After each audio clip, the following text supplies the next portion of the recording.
Bonjour, bienvenue dans cette nouvelle émission de Focus des métiers. Aujourd'hui, j'accueille Nicole, qui est architecte d'intérieur. Bonjour Nicole. Bonjour Marie. Dites-nous, quel bac avez-vous préparé pour justement déboucher sur ce métier? Alors j'ai fait un bac, à l'époque ça s'appelait le bac B, qui n'est pas spécifiquement destiné à l'architecture. Voilà. Et depuis combien de temps maintenant êtes-vous dans ce métier? Ça fait presque 20 ans. Dites-nous quel a été votre parcours. Est-ce que vous avez, à l'issue de ce bac, vous avez fait des écoles, ou plutôt la fac, ou plutôt des ateliers de dessin? Expliquez-nous un petit peu. Alors moi j'ai fait une école d'architecture classique. Et après cette école, j'ai fait les 2 premières années. Et après cette école, je suis rentrée dans une école de la ville de Paris qui préparait un BTS en architecture. C'est la seule école qui fait ça. D'accord. Et il y avait un concours. Donc effectivement, pour ce concours, on peut avoir préparé une école d'art. Ce n'était pas mon cas, mais j'avais la chance d'avoir fait mes 2 premières années, donc j'avais quand même le niveau. Et puis, j'ai été prise. Et à l'issue de justement cette formation en école, est-ce que vous avez trouvé des débouchés assez rapidement? Oui, parce que cette école permettait de nous former vraiment au métier d'architecte adapté à la vie en agence. Ce n'était pas de la théorie. Donc quand on sortait de cette école, on était vraiment opérationnel. Et il y avait du réseau pour vous justement ne pas perdre de temps à chercher un poste? Alors, pas spécifiquement, mais disons que pendant mes études, je travaillais pendant les vacances en agence. Ce qui faisait qu'effectivement, on peut avoir du réseau au fur et à mesure, mais après, c'est vrai que les amis ou les profs nous peuvent nous orienter. Et en agence, justement, quelle facette de ce métier avez-vous appris, exploré? On mettait en application quand même ce qu'on avait appris, tout ce qui était travail sur le projet, développer une idée. Donc j'ai eu la chance, quand je travaillais même l'été, de ne pas juste servir le café, mais de travailler sur des vrais projets concrets. Quel type de projet, par exemple? Par exemple, il y avait des concours parfois européens. Donc ça pouvait être une école ou une église. Construire une école, une église. Oui, c'était la conception d'une école, une église. Et la chance de pouvoir vraiment participer à l'élaboration du projet. Donc, et c'était un travail en groupe ou était-ce vous qui avez le projet, vous faisiez une proposition aux clients? Alors, pour les concours, non, c'est des projets de groupe. D'accord. Voilà. Vous êtes resté combien de temps dans cette agence? Alors, dans cette agence, je suis restée 11 ans. Waouh! Et vous m'avez dit que vous avez justement, après, vous avez eu une période de chômage. Vous avez profité pour rebondir et explorer d'autres facettes du métier d'architecte, justement, en tant que graphiste? Oui, c'est ça, c'est ça. Oui, je m'étais dit que de toute façon, dans ce métier, c'était le début un petit peu de tout ce qui était 3D. Et je voulais me former à tout ce qui était rendu, travail de l'image, avec les logiciels comme Photoshop qui permettent de faire des retouches. Et on s'en sert beaucoup en architecture, parce qu'on insère le bâtiment dans son environnement sur photo. Et donc, j'ai fait effectivement une formation dedans qui m'a permis ensuite de rentrer dans le métier du graphisme. Alors que je ne m'y attendais pas du tout. En fait. Et vous êtes resté combien de temps?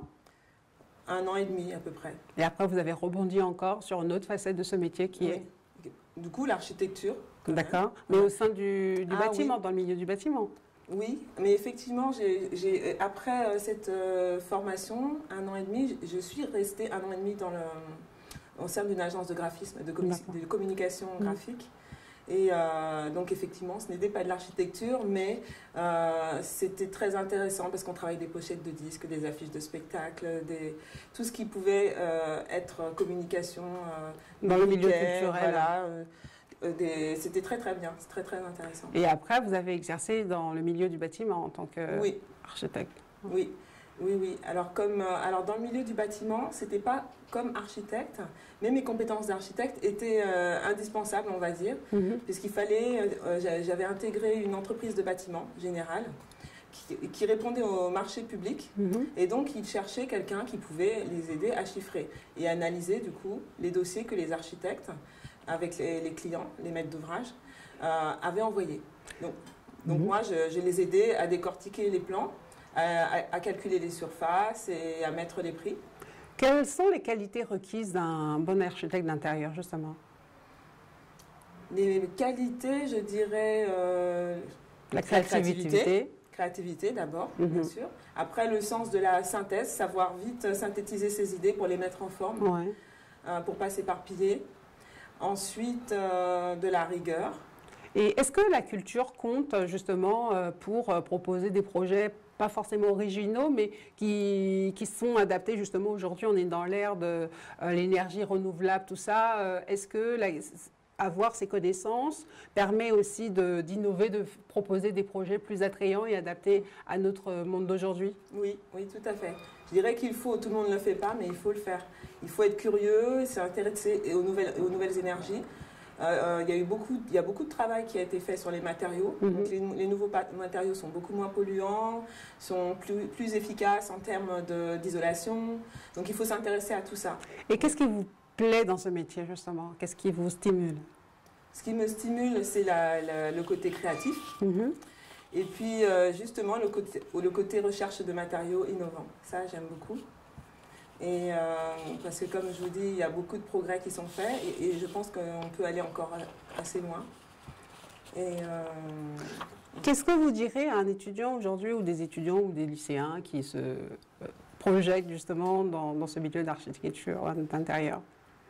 Est-ce que c'est un milieu difficile? Est-ce que c'est un milieu où il faut justement se mettre en avant, savoir se vendre, de ne pas avoir honte de proposer des projets innovants, voire extraordinaires, originaux plutôt? Alors je dirais qu'il faut être courageux. Après, on apprend à défendre son projet. Donc on peut être très réservé et présenter très bien un projet. Et dès l'école, on présente son projet devant 50 personnes, donc de toute façon, on apprend à parler à l'oral. Oui. Et donc ça, c'est pas un souci, quelle que soit la personnalité, ça se travaille. Et puis, pour tout ce qui est projets originaux, je dirais qu'il faut nourrir sa culture. Il faut sortir, voir des choses, lire, s'intéresser à l'art, à la lecture, tout, la musique. Je dirais que tout nourrit en fait la créativité. Ce qui est bien dans votre portrait, c'est que vous avez à la fois exploré le domaine en agence, au sein d'une entreprise où vous faisiez du graphisme, mais aussi dans le domaine de la communication. Donc aujourd'hui, vous avez vraiment, on peut dire, pas fait tout le tour, parce qu'on ne fait jamais tout le tour d'un métier, mais vous avez une grande vue de ce métier et vous avez, je crois, développé un projet aujourd'hui qui vous fait évoluer. Lequel? C'est ça. Donc, ma société s'appelle Ouma, donc c'est la société d'architecture, on va dire.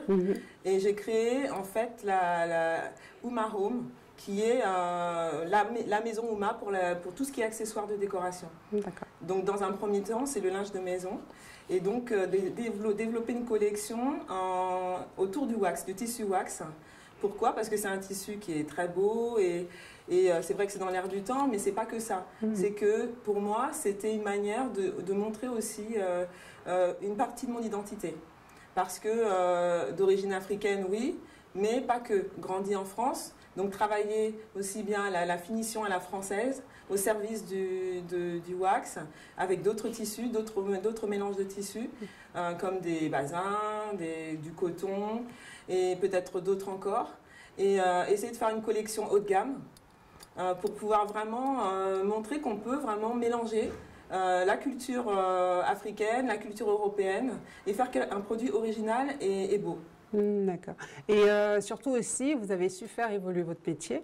Donc aujourd'hui, vous travaillez pour vous-même, hein, donc c'est important de dire que l'aboutissement justement de ce parcours vous amène à être autonome, aussi bien sur le plan financier, mais aussi sur le plan du travail, puisque c'est votre société à vous.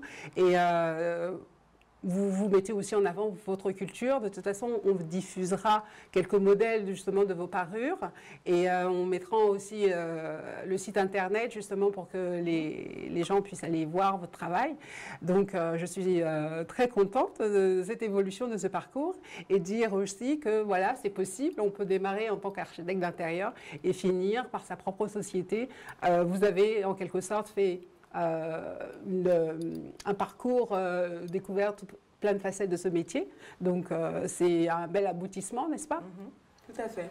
Et donc, vous recommandez aussi ce métier à la jeunesse? Oui, je le recommande. Une question, bon, maintenant, vous avez plus de 20 ans d'expérience. Oui.